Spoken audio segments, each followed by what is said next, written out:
or look at the television, radio, etc., and it tells you exactly what time it is, very accurately. So, but have you ever wondered what makes all this possible? See, there are behind your convenience of being able to tell where you are, anywhere on earth, and what time it is. There are hundreds and more than hundreds of scientists who are working very hard to get all this to you. And they use what is known as, they use satellites, and on these satellites there are very accurate clocks which are sitting there. These are atomic clocks which are sitting inside these satellites and giving you, transmitting the time all over the globe. And whenever you take out your mobile phone, this is picking up signals from those satellites to tell you where you are and tell you what time it is exactly. So, and to the younger children, young generation here, all of you young boys and girls, you take this for granted. Like it has been there, so what's the big deal? But what I'm going to tell you today is a nice story of how all this was developed. You know, our ancestors a few thousand years ago did not have this technology. Whenever they needed to know where they were and what time it was, they did not have such atomic clocks. So my story today is this long journey, a history of this long journey from using the sun to tell what time it is, the sundial, to atomic clocks. It's a long and very fascinating journey, and I'm going to not describe the technical details of all this because it may not be maybe slightly higher standard than what you are familiar with yet, but I'll try to tell you with the help of a lot of pictures so you get to see how things actually happen, right? So let's start with our journey.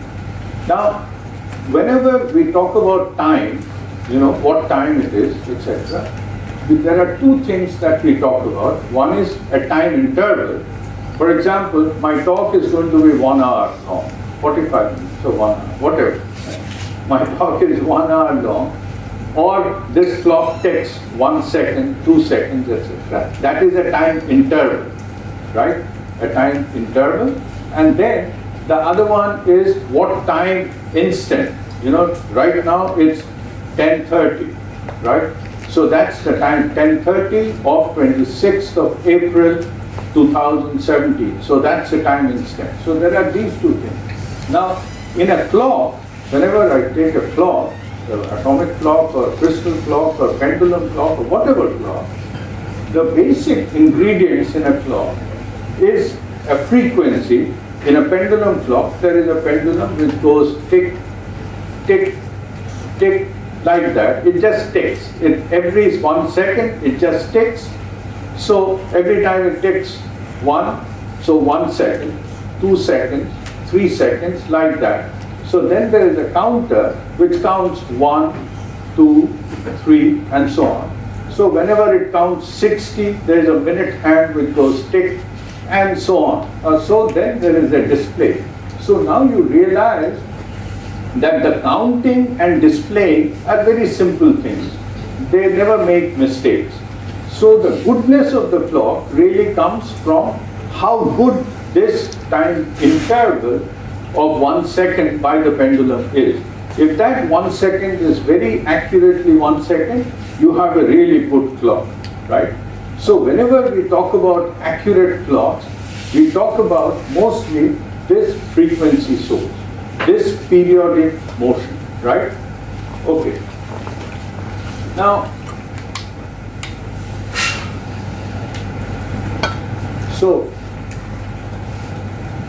the mankind, very early civilizations, from the origin of mankind, the only major periodic event that they encounter day after day after day is the rotating earth.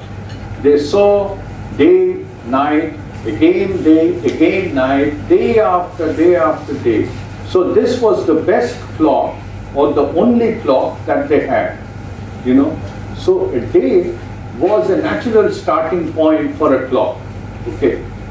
A day consists of a period of sunlight followed by night, and human bodies are tuned to this cycle through sleep. So each morning we wake up to a new day. No matter how primitive or how early ancient the culture is, the concept of a day arose as the first clock. The first clock was the earth, and it continued over centuries. And then they used clocks to divide the day into smaller parts, and they used calendars to group days together to deal with longer periods. Now, subdivision, ancient civilizations had no need for small units because they did not have any way of measuring them. However, the first recorded evidence, we still have from archaeological discoveries, we have some evidences, goes back to Mesopotamia, where the Sumerians, about 2000 BC, 2000 BC would be about 4,000 years ago, 4,100 years ago now. That's a long time ago. Divided daylight and darkness into 12 parts. Now, 12 and hence 12 was considered a special and holy number. And 12 and 60, these are very special numbers. How did these ancient civilizations come with 12? At that time, they did not have computers, they could not write down, so they used their fingers to count. Now, in the fingers, they count with their thumb, and the fingers, there are 4 fingers, each one has 3 segments. So you count 1, 2, 3, 4, 5, 6, like that. You can count up to 12, right? So that's how the number 12. 12 has a special significance. So the ancient man realized this.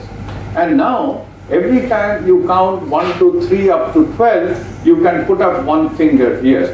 Then you count 12, again you put up another finger. There are 5 fingers. So 5 times 12 is 60. So that's why 60 and 12 have had very special significance in the very early civilization. So that's how the numbers 12, 60, etc. Right? Now, you wonder, I tell you Sumerians, Mesopotamia, etc. Then you think, where is Mesopotamia? It doesn't exist today. Mesopotamia is where present-day Iraq is. Iran and Iraq, Middle East. So this is where the Mesopotamia was. And then it moved, that is the river. See, all the major, very old civilizations are near some major rivers because all the human civilization grew near the rivers. The Indus Valley civilizations, the Indians had a great early civilization, that is the Indus Valley civilization. This is the Mesopotamian civilization.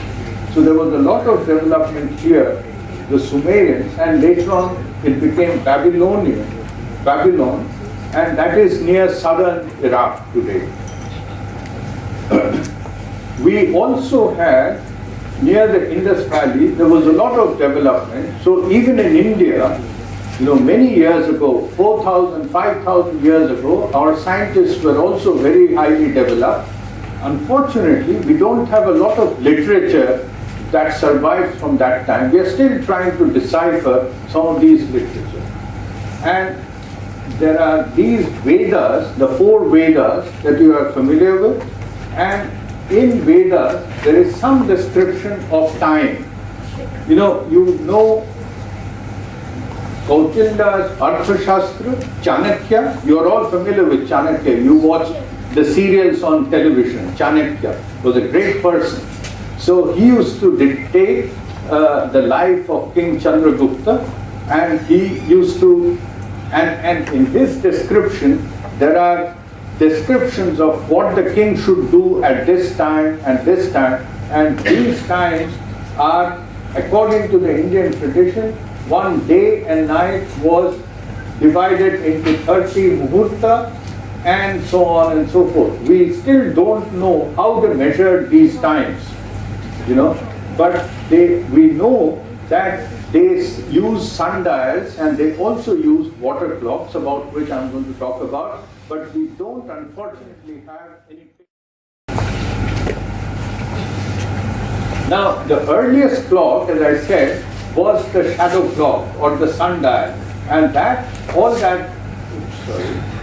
all that has is a tower, and as the sun goes by, it casts a shadow. So if you put graduations, it tells you the time. So that is mankind's earliest clock. The real clock. You put up a tower, you put up a pole, and the sun goes by, and it tells you the time by knowing the position of the shadow.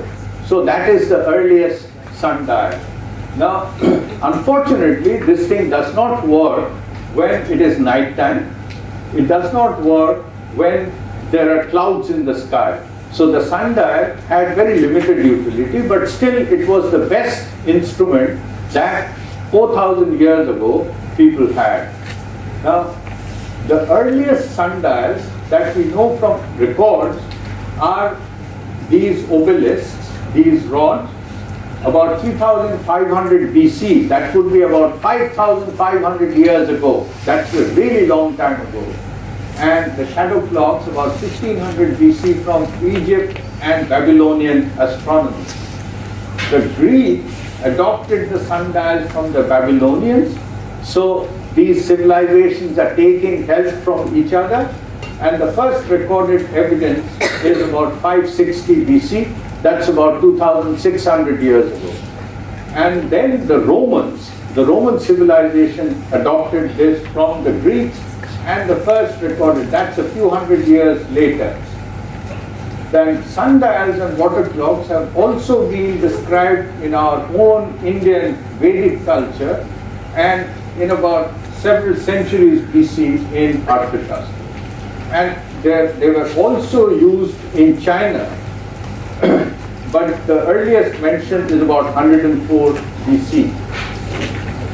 So I show you some of the pictures of these sundials from very old times, that still survive. So we know how these people use their sundial. So this is a ruin in Egypt, dated to about 1000 BC, about 3000 years ago. And this is a temple, and there is this little monument. We don't know, we think it's just one of those useless things, but actually this was a sundial. And then we also find in ancient Rome, the city of Aosta, in 1st century BC, you see this nice construction. This is actually a clock. You see this rod here, and it casts a shadow. This is the clock, and you see the graduations. So this is another sundial, and this is almost 2,200 years ago. And it still survives today. So we know what they actually used, right? The ancient city of Pompeii in Italy, we now know that they had some temples like this. All this was covered by a volcanic eruption. Now we discover them, and there is a clock hidden somewhere here. Here is the clock. This is the clock. And this is how it looks. This is that sundial. You see the rod, and it casts a shadow, and that's the clock. So all this was their timekeeping device about 2,000, 3,000 years ago. Now, there are different designs of sundials that people used at that time. There were sundials. This is also a very old structure, about 2,000 years ago. They used sundials which were horizontal, which were flat, and then there was this thing, and it would cast a shadow. And there were sundials which were vertical, like this on the wall, and it would cast a shadow like this. And there were sundials, for instance, in Korea, and the point here would tell you the time. So there were sundials of different types. So a few thousand years ago, these were the clocks that people used, right? Then, as I said, sundials don't work during night time. They don't work during periods of cloud cover, etc. So there had to be other better clocks, and these were water clocks. And water clocks were among the earliest timekeepers that did not depend on the observations of celestial bodies. And one of the oldest water clocks was found around 1500 BC. That's about 3,500 years ago. And what does a water clock look like? It's very simple. It's just a container. You fill that with water, and then there is a small tap here, and water drips out of this, and gradually when this becomes empty, then you know so much time has elapsed. So that's the concept of a water clock. So you fill a jar and let the water run out from here, and as the jar becomes empty, you know that it's 1 hour or half a day or whatever time it is. And water clocks were termed clepsydras. Clepsydra is a Greek term which is called water thief. It's like somebody stealing water. So clepsydras were names of water clocks by the Greeks. Water clocks were used extensively by Indians, Egyptians, Greeks, and Romans many years ago, starting from about 3,000 years ago. These water clocks, together with sundials, were used as main clocks. So in Greece, there would be the court of the king, and let's say you had something to tell the king, and the king is a very important person, he is very busy. You would be given 1 hour time, or at that time they didn't have watches, so they say, okay, you are given time of 1 clepsydra. So as you start speaking, they would open the tap and water would start running out from here, and by the time this becomes empty, your time is over. So your time is 1 clepsydra, right? So that is the origin of the term, your time is running out. You remember, you say to your people that, hey, your time is running out. This is the origin of the term. They used water clock, and as the water ran out, the time was running out. So whenever they had more complicated cases in courts, like a murder case or something, which 1 clepsydra would be too little time, so they would have, let's say, 5 clepsydra. So one after another they would open, so your murder case would be 5 clepsydras duration. So in the evening, if it was too late, they would stop the time and then again start it the next day, like that. So, but these water clocks like this were not very convenient. They were not also very accurate. So more elaborate and impressive mechanical water clocks were developed between 100 BC and 500 AD by Greeks and Romans. And remember, all these people that used today, these things look very primitive to us. कैसे मतलब बच्चे सी चीजें, but these things were very high tech in those days, and they were horologists and astronomers that used to work on perfecting these clocks, the sundials and the water clocks, making them more accurate and so on. And one such name, one person called Ctesibius, who was the son of a barber, he was a great inventor of his time, and he made a very beautiful water clock. I'm going to show you the design just now. And he made a very nice water clock, and that gave the time very, very accurately. And the Ctesibius's water clock, one of it still survives today. So we actually know how it looked, right? I'm going to show you a picture of that. And incidentally, you all know the name of Archimedes. Archimedes is a very famous scientist, Archimedes' principle, etc. Archimedes was a student of Ctesibius. So these were the topmost scientists of those times, the astronomers, the clockmakers, they were all topmost scientists of those times. So let's see the Ctesibius' water clock. This Ctesibius' water clock looks like this. Don't look at the whole picture, I'll walk you through it, okay? So they had a container and there would water from a stream run into this and it would fill it up to the brim and excess water would run out from here. So the thing was all the time, we'll just put it down. Right, thank you. So this thing would be always full from here till here, and there is, so this was the clepsydra, okay? And then as the water runs down from here, it would start filling up this container, and as the container starts getting filled up by runoff water from here, this float would gradually move up, and there is a little angel here with a hand, and this hand would move up on this dial and tell you the time. It just moves 1 hour, next hour, etc. So this is the hour pointer, or this is the clock. Now, when this becomes full, this siphon gets full, and you are all familiar with siphons, how siphons work? Right. So when you fill the water in the siphon, immediately all the water runs out from here. So this becomes empty again, and then it starts all over again, okay? So every one full, so they adjusted the rate here so that this container, this floating tank, fills up once in one day. So this is from here till here would be 24 hours.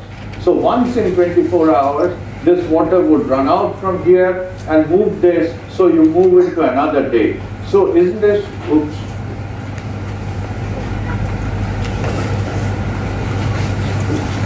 So isn't this, there. So isn't this a very interesting design of that time? Today it seems like a very primitive thing. So, but at that time, this was one of the most advanced scientific research of that time, the best clock. Now, this is the Tower of Winds in Athens. Athens is the capital of Greece. In Athens, in the middle, there is this, which was actually this clock.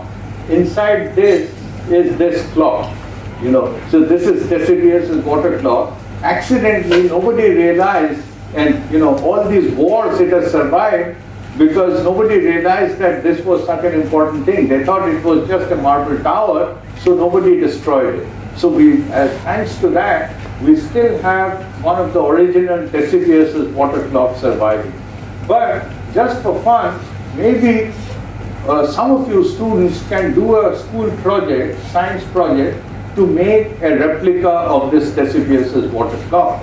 This will be very interesting. So go on the Google and find out details about it, and then make a model of this clock, a water clock that gives you accurate time every 24 hours, etc.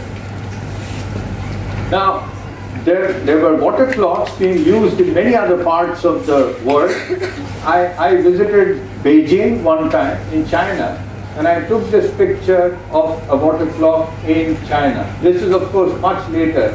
This is 1799, but this is so nice and elaborate. This whole thing, there is this clepsydra here, and this fills and drips into another one, and so on. So then I was in Korea, in Seoul, and then I took a picture in a museum of a water clock. This is a real water clock which has survived from that time. And if you can read this, and in 1434, that's almost 600 or 700 years ago, this was the national time standard. This was the best clock that they had at that time, see? And this is a nice water clock, and these are this clepsydras that fill the water, and then they had elaborate time. There was actually a video, I don't have it anymore. So now water clocks, sundials have existed for several centuries. The first mechanical clock, how am I doing with respect to time? Do you mind if I overshoot? It's okay, because if I cut short, then I break the continuum. So, see, students, let me say this. If you think what I'm saying is uninteresting and you have to go back to your classes, etc., just make noise and shuffle your feet and tell me that you are disinterested and I'll stop. But if you sit quietly, attentively, listen to me, I'll continue. Because this is a very interesting story, okay? Now, the first mechanical clocks, as we know, started appearing by 13th century. They replaced the water clocks, which had been there for several centuries before. The primary ingredient of a mechanical clock is called an escapement. Now, what is an escapement? The first 13th century escapement was the so-called verge and foliot. I will explain what is a verge and a foliot. This is a verge and a foliot. Now, here you see,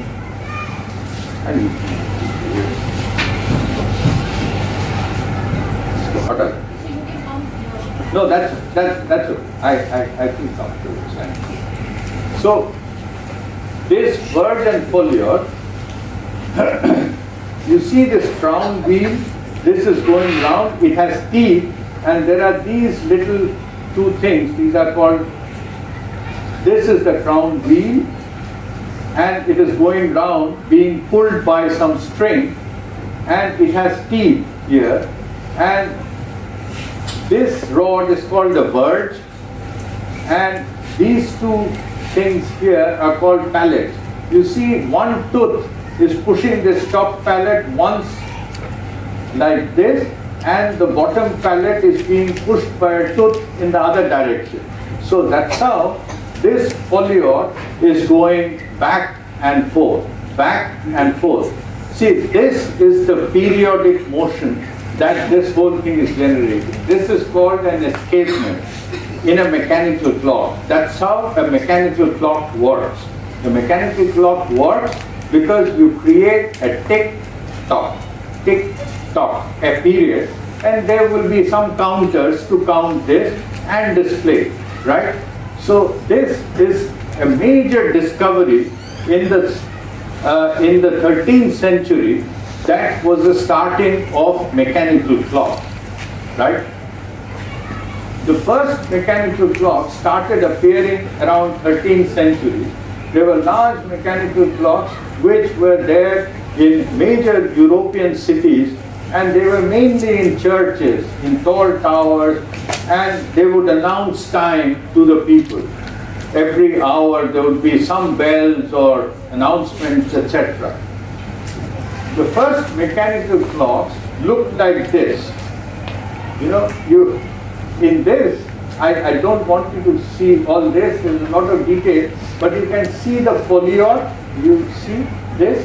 This thing goes back and forth. This is the foliot, and you can see the crown wheel here and the pallet. So this is the verge and foliot. And the first clocks in churches used to signal hours by the ringing bells. And this clock, as you realize, does not have a face. It does not have dials. So the very early clocks that mankind invented did not have hours, minutes, seconds. They just had 1 hour, and every hour a bell would go, pong, pong, like that. Okay. Now it took a century or so. By late 14th century, they started making clocks with a face. This is the first clock with a, and you can still see the verge and foliot here. And the first clock started appearing with face by middle of 16th century. And in these clocks, they had only one hand. They had only one hand, and which indicated hour by pointing numbers to a dial. Then you see some table clocks also. This is from France. This is made of gilt brass and small table clocks. These are some of the units that have still survived, so we know what they use. This is about 600, 700 years ago. Now, the convention of hands, why do the clock hand moves clockwise? You know why? Because the sundials, the shadow actually moved clockwise, and they wanted to imitate the sundials. So that's why the clock hand moves clockwise. And in a sundial, when it is noontime, many of you are interested in astronomy, navigation, etc. So in the year 1500, 1600, in those 15th, 16th centuries, there was a lot of people which were going out on sea to discover new land.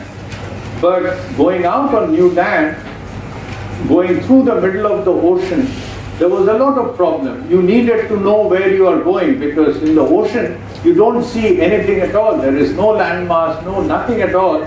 So you don't know where you are going. You don't have GPS to tell you your latitude and longitude. So it was very hard. So they needed to find out their position in order to navigate. So what did they use?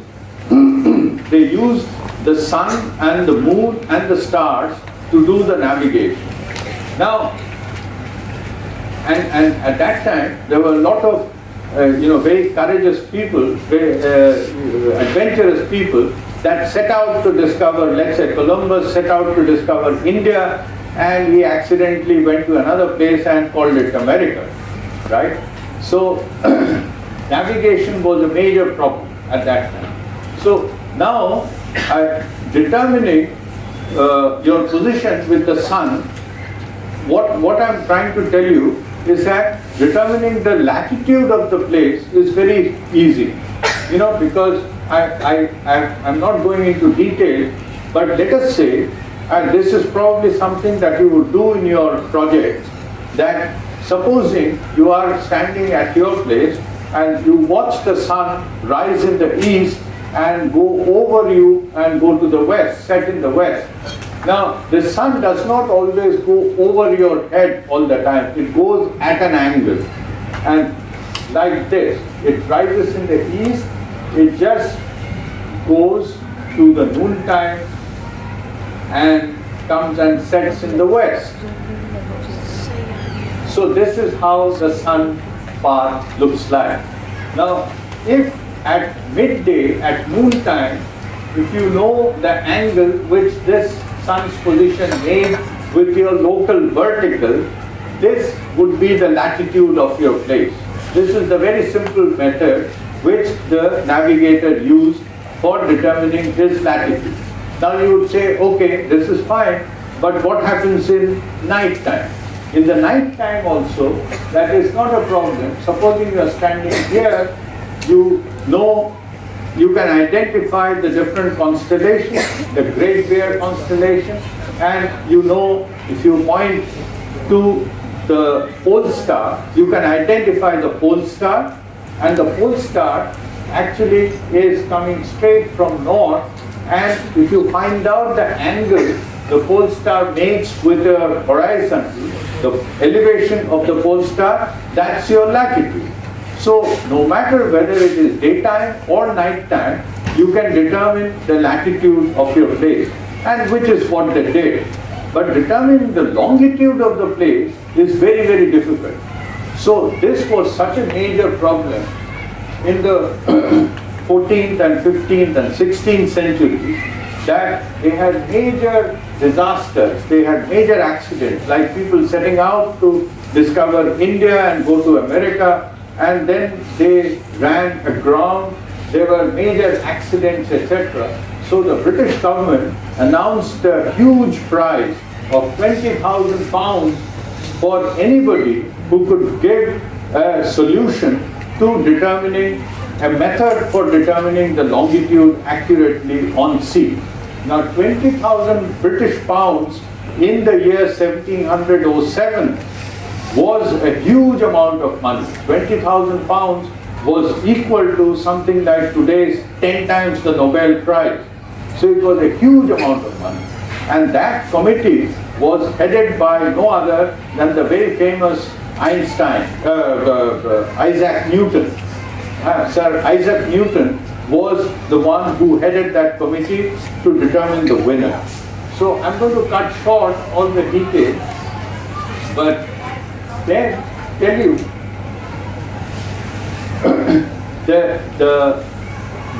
the most convenient method to determine the longitude of a place is that you have an accurate clock and you determine at what time by the clock the sun reaches your zenith, your noon time.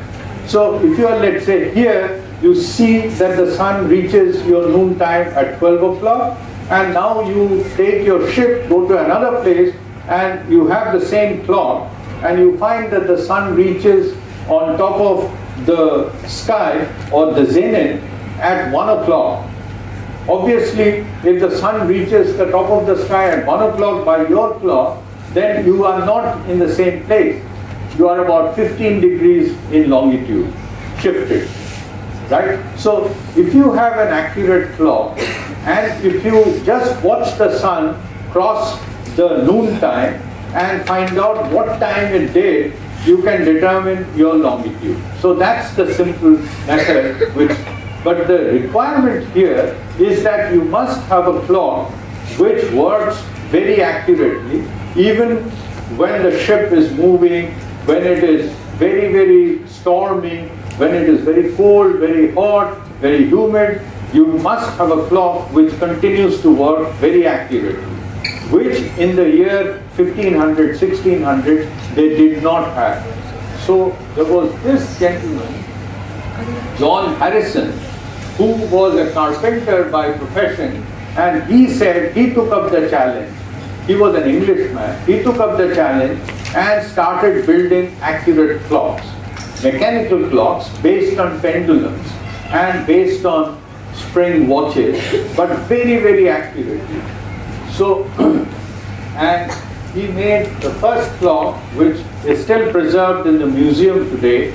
This is very accurate. Then he made another one, the fourth version of this clock. And finally, this is the Harrison's final clock, which won him the 20,000 pounds prize at the age of 80. By then he was already very old, but then he still did get that 20,000 pounds of prize. So these Harrison clocks are the major inventions of his time, you know. And you know how much this clock cost at that time? You all know about Antarctica. The captain, James Cook, he took a ship and traveled all the way around to Antarctica to explore new land, and they used one of Harrison's clocks to find out their position, right?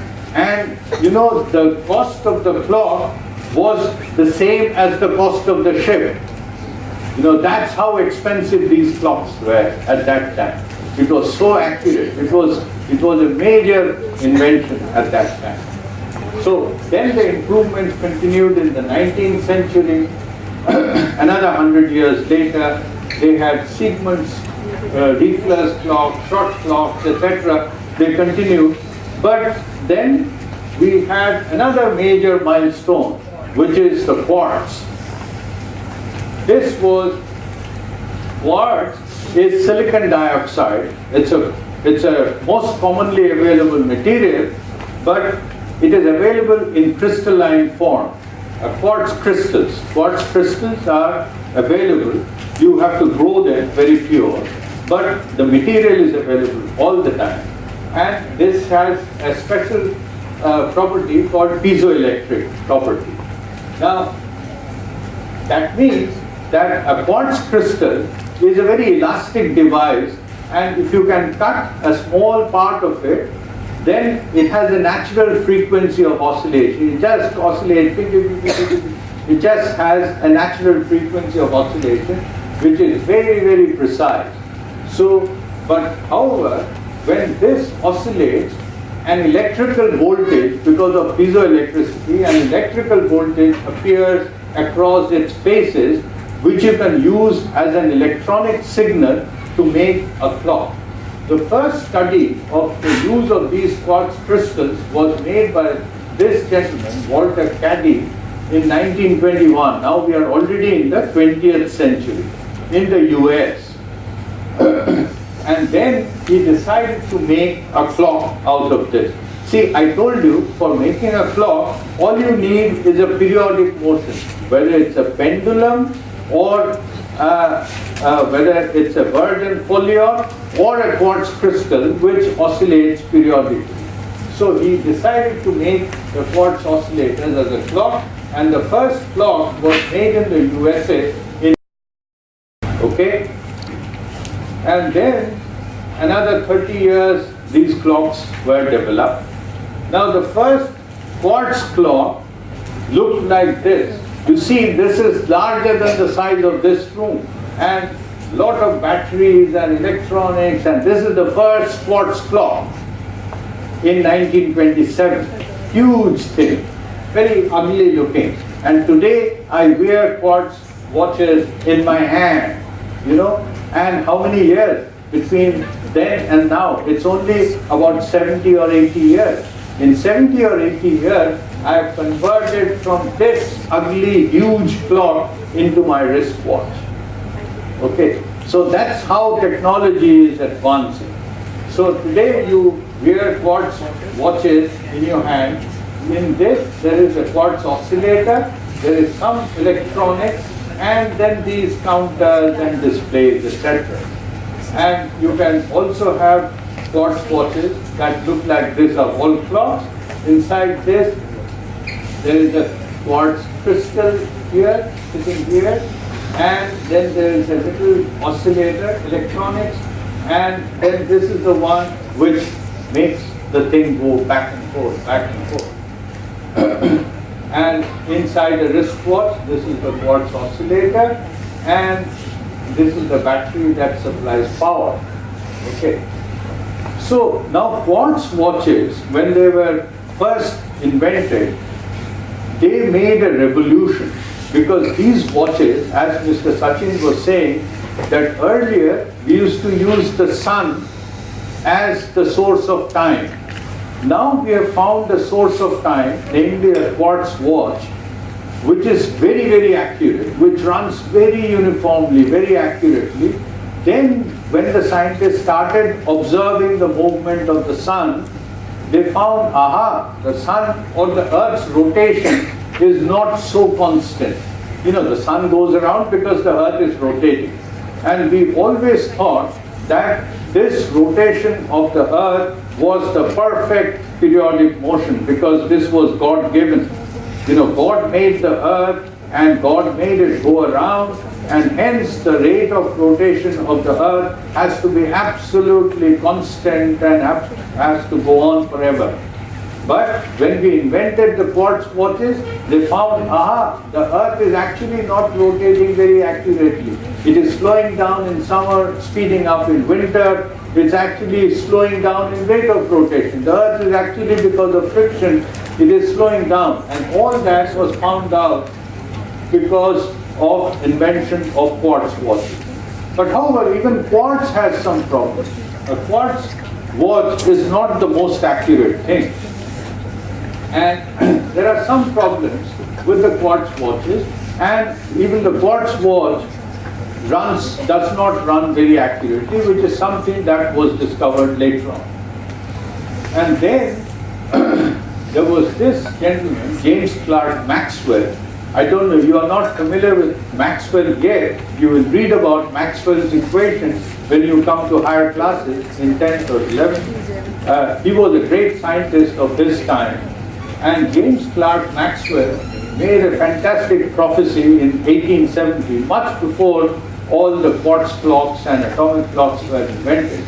He said, if then we wish to obtain standards of length, mass and time, we have to look at which will be absolutely permanent.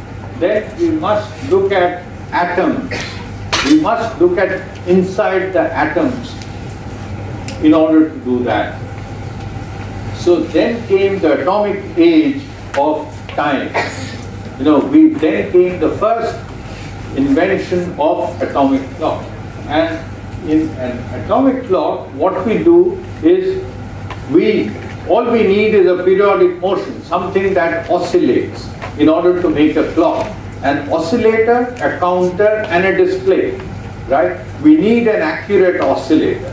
So in an atom, you are not still familiar with inside of the atoms, but as you grow up, you read about atoms.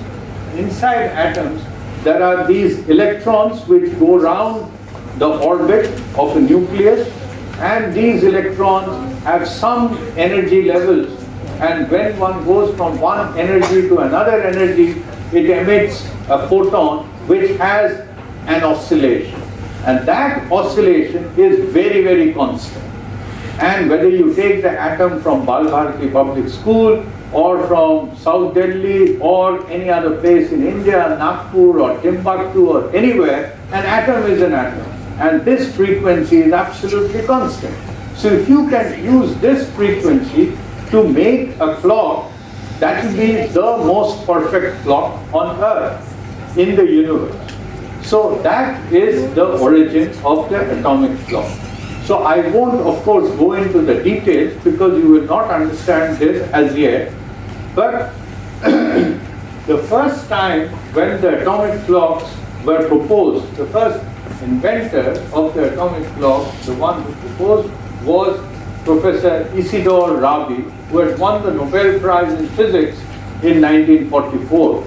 He, in a lecture in the American Physical Society, January 1945, that's not long ago, that's only 60 years ago, when the first suggestion that we can use atoms to make clocks came, And then he made his first proposal, and his student, Professor Norman Ramsay, gave it a shape. So that's how we have the first atomic clocks today. So this gentleman, Professor Norman Ramsay, is called the father of the atomic clocks. And it so happens that Professor Ramsay was the teacher of my boss, and he had also visited us in Delhi. He died recently at a very advanced age of 90, but he was a wonderful person, a Nobel Prize winner who is called the father of atomic clocks. And the first time an atomic clock was actually made was in 1955. That's just about 62 years ago. That's not very long ago. It's not hundreds of years ago. And this gentleman who made it is British, called Louis Essen. And this is how the first atomic clock looks like. This is not a very nice looking thing. It's huge. And first time in 1955. And it used the element of the first group. You're familiar with the elements? And the elements of the first group are called alkali. So alkali elements are the most suitable ones to make atomic clock. I won't tell you why, because that's a long story, but you can make an atomic clock out of hydrogen. We indeed make hydrogen clocks. You can make it out of lithium, sodium, potassium, rubidium, cesium, francium. But we make atomic clocks out of cesium and rubidium for some reasons. Okay. So this cesium atomic clock is the most suitable for making an atomic clock. So I'll not go into the real details because that won't be as yet understandable by you. But in an atomic clock, you take a small oven, you heat up the atoms and have a tiny hole through which the atoms come out, and then these atoms are in two energy states.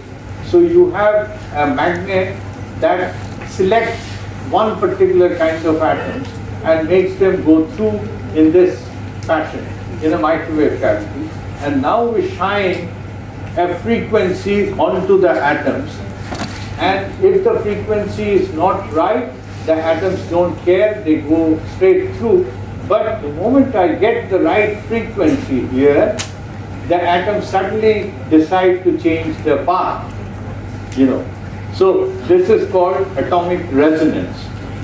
So the atoms resonate with the frequency with which I am probing them. So as soon as the atoms turn this way, I get a signal and I say, aha, I got you right, I got the frequency right. And that's how I can synchronize my frequency with the atom. So this is how an atomic clock is made. You can get this frequency which is as accurate as the atomic resonance frequency. So today the modern day commercial atomic clock looks like this. It's a small instrument, and if you have a lot of money, this thing costs about 50 to 60 lakhs. This is very, very expensive. This is very costly.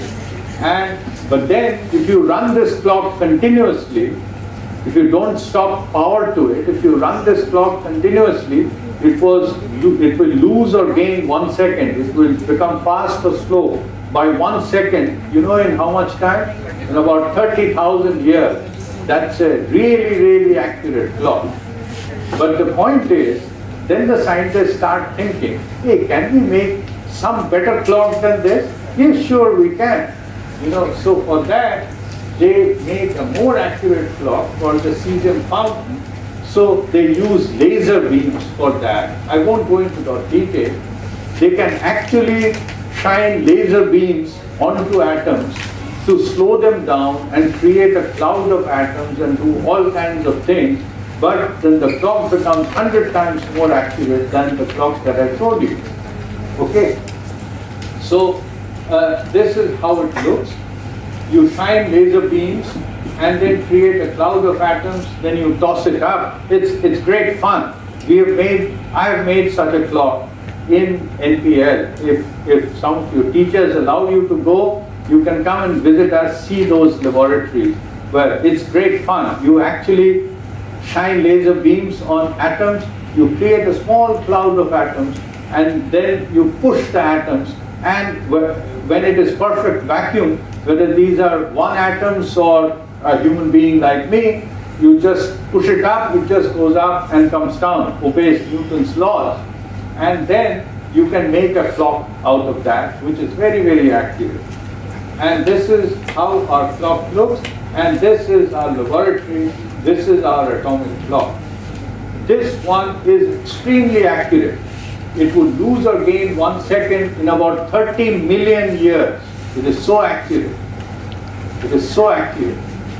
So there are so I just want to show you this. You see this bright dot here?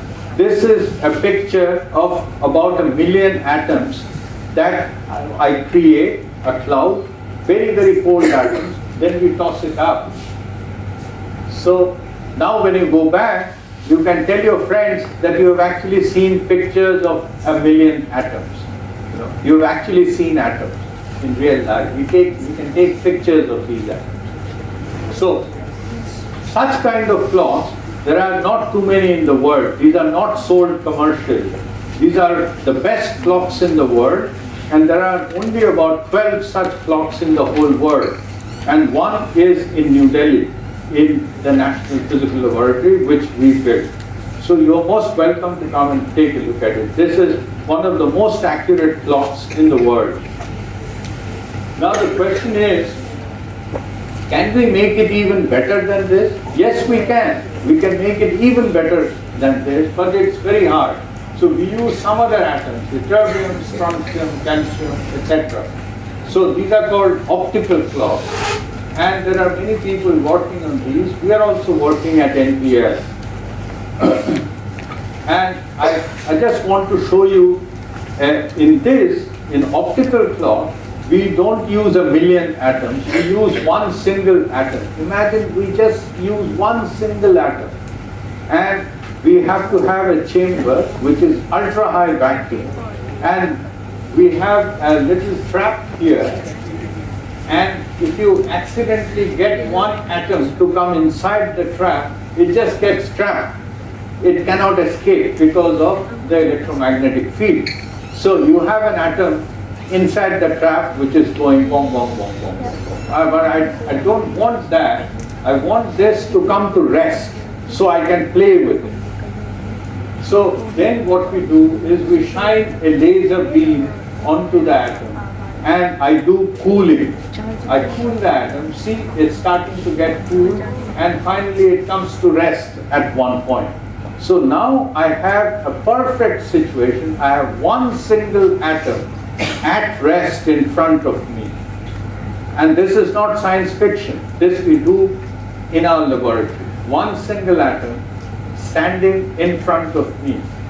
And then I can shine a laser beam into it and extract a frequency to make a clock. That is my optical clock. And this clock is so accurate that if you run this, it will lose or gain 1 second in about 3 billion years. You know, how much is 3 billion years? It's a long time. The age of the universe is about 4.5 billion years. So this clock does not lose or gain 1 second, does not lose any time over the age of the universe. This is so accurate. We are still making this. We have not yet made this. Now, the whole clock will look like, it is starting to look like this. This is a very complex experiment. I'm hoping that someday, because I'm already gone, I'm retired, I'm old. You know, there are younger people that are working on this, but I'm hoping that by the time some of you, finish your school and college and you are interested, you can probably continue working in this experiment. This and even more interesting experiment. It's such fun. It's almost like somebody paying you to have fun. So these are some of those most difficult but most interesting experiments, trapping one single atom in front of you. So this is a very interesting area of physics. There are, last 20 years, there have been about 12 Nobel Prizes in work related to atomic clocks. The latest Nobel Prize is David Wineland in the year 2012. Now, this is one last slide. See, just to show you the progression. So early mechanical clocks started appearing in the 14th century, and then it took several hundred years to continue and increase in accuracy. 20th century, first atomic clock in 1955, and 1955, in the last 60 years, we have increased in accuracy exponentially. We are going up so rapidly, and this is industrial era. This is how rapidly we are progressing in technology, and this is for some of you. All this is not just for fun. Somebody may ask, hey, why are you investing so much money and so much effort in making better and better clocks?